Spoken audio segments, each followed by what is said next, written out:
ETF index mutual funds నేర్చుకుని stock మార్కెట్లో రాణించాలనుకుంటున్నారా? వెంటనే ఈ నెంబర్కి కాల్ చేయండి. పాప సుగాలి ప్రీతి ఇష్యూ.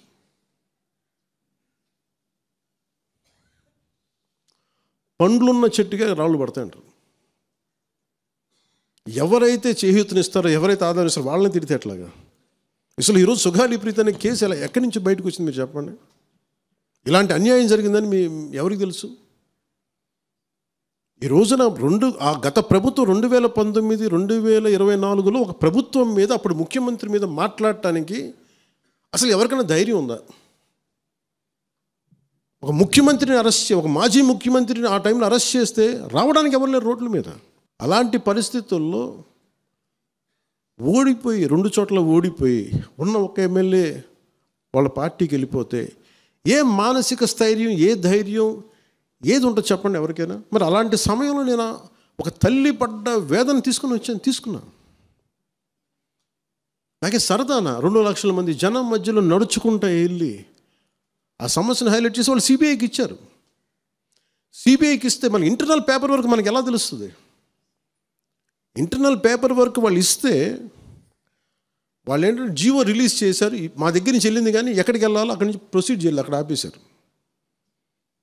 హోంశాఖ నుంచి వెళ్ళింది సెక్రటేరియట్లో ఎక్కడో నెక్స్ట్ ఫైల్ ఢిల్లీకి వెళ్ళాల్సిన అక్కడ ఆపేశారు. మేము హోంమంత్రికి మేము సిబిఐకి పంపించేసాం అంటే లెటర్ చేశారు, లాక్ చేసి లాకర్లో పెట్టారు. ఇది జరిగింది.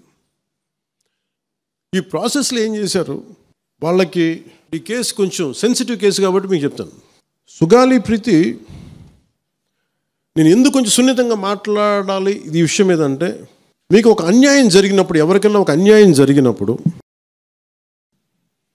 మనం ఏం చేస్తామంటే, నాకు ఆ వ్యక్తికి శిక్ష పడాలి, ఇంకింతే ఉండాలి.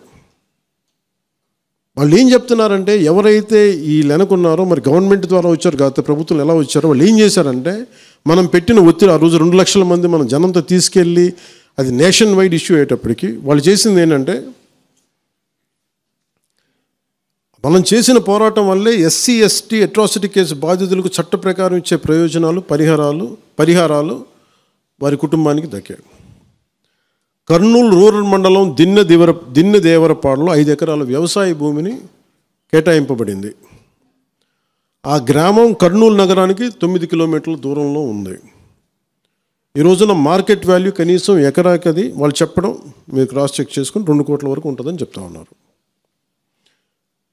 వీరి కుటుంబానికి కర్నూలు కార్పొరేషన్లో కల్లూరు వద్ద 5 సెంట్ల ఇంటి స్థలాన్ని కేటాయింపు చేసిన ప్రభుత్వం. సెంటు 10 లక్షల నుంచి 15 లక్షల వరకు ఉంటుంది. పాప 2 తల్లిదండ్రులకి రెవెన్యూ శాఖలో జూనియర్ అసిస్టెంట్గా ఉద్యోగం ఇవ్వడం అయింది.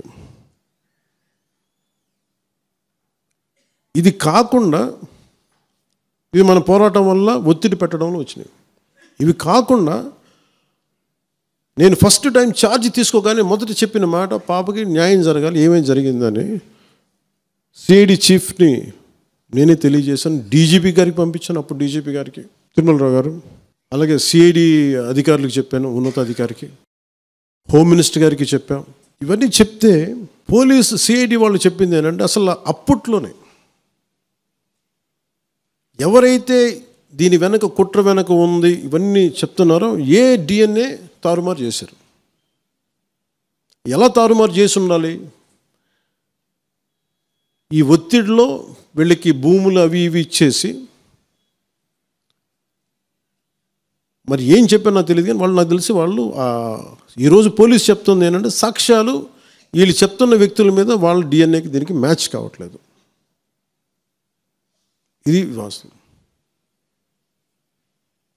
కోర్ట్స్ ఏం చేస్తాయి, పోలీసు ఏం చేస్తారు, దీన్ని కూర్చోబెట్టి. ఎందుకు చెప్తున్నానంటే, ఇది వివేకానంద రెడ్డి గారిని చంపేశారని తెలుసు అందరికీ. ఎవరైతే చేస్తున్న నిందితులు ఉన్నారో వాళ్ళు ఒక్కొక్కరుగా చంపేస్తున్నారు వాళ్ళని. మరీ గత 5 సంవత్సరాల్లో ఇట్స్ క్లాసిక్ కేసెస్ ఇవి. ఈ ప్రక్షాళనకే పూనుకున్నాం మనం. ఇది ముఖ్యంగా మన ఎమ్మెల్యేలకు కానీ, మీరు ఎంపీస్, యాజ్ అన్ ఎంపీస్ మీకు కూడా, మీరు ఈ కేసెస్ మీద మీరు రేపొద్దున అసెంబ్లీలో గళమెత్తాలి, మీరు తప్పదు. ముఖ్యంగా లా అండ్ ఆర్డర్ వీళ్ళు అందరూ తప్పించుకుంటూ వెళ్ళిపోతే ఇట్లా ఒక సోషల్ అన్రెస్ట్ వస్తుంది దీనివల్ల. అంటే వ్యక్తికి ఒక నేరస్తుడు చేసిన, ఒక కులానికి చెందుతాడు, ఏదో ఒక నేరస్తుడు, మనం ఏం చేయలేము దానికి. ఇందాక అరుణ చెప్పినట్టుగా ప్రతి ఒక్కరు ఏదో కులానికి చెందాలి, వేరే దారి లేదు మనకి. మనం వేరేలా పొట్ల ఏదో కులానికి చెందాలి. కానీ తప్పు చేస్తే కూర్చోబెట్టి పలానా టక్కమైన ఒక మాట అనేస్తారు. పలానా ఎక్స్ చేసాడు అన్నావు, పలానా కాస్ట్కి చెందిన వాడు చేసాడు అంటారు. అసలు ఇంత కాస్ట్ ఎక్కడి నుంచి వచ్చి తెలియదు క్రైమ్కి.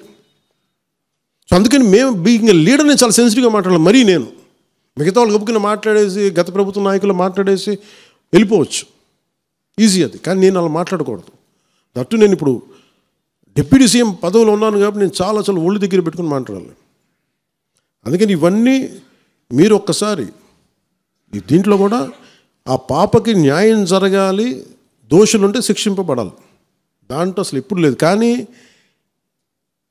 ఇలా ఒత్తిడి పెట్టాల్సిన వారికి కూడా నా విన్నపం ఏంటంటే, మీరు అసలు ఈ కేసు ఎవరి వల్ల బయటకు వచ్చింది మీరు చెప్పండి. సో మా త్రికరణ శుద్ధిని, మా చిత్తశుద్ధిని మీరు తక్కువ ఎంచిన. ఇక్కడ కేసులు వాళ్ళు కూర్చోబెట్టి నేను వెళ్ళి సాక్ష్యాధారాలు నేనేం క్రియేట్ చేయలేను. అక్కడ గత ప్రభుత్వం చేసిన తప్పులు కొనేసారు వీళ్ళు చాలామందిని. మరి ఏం కొన్నారు, ఎలా కొన్నారు, దీని మీద కేసు పెట్టాలి. ది లెట్ ఎంటైర్, ఇది నా ఒక్కటి కేసు కాదు, ఇది ఎంటైర్ సొసైటీకి ఇది సిచ్యువేషన్. మీరందరూ కూర్చొని ఒకసారి మన ఎమ్మెల్యేస్ అందరూ కూడా, మన నాయకులందరూ కూర్చోబెట్టి you try to take it to home minister గారు, including law and order CM గారి దృష్టిలో చేతిలో ఉంటుంది కాబట్టి నేను ఇంతకుమించి దీని మీద మాట్లాడకూడదు.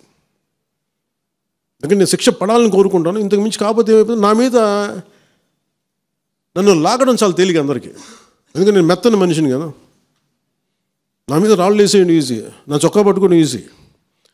అదే గత ప్రభుత్వం ముఖ్యమంత్రిని పట్టుకోమని చెప్పండి, ధైర్యం కూడా చేయరు, ఇప్పటికీ ధైర్యం చేయరు.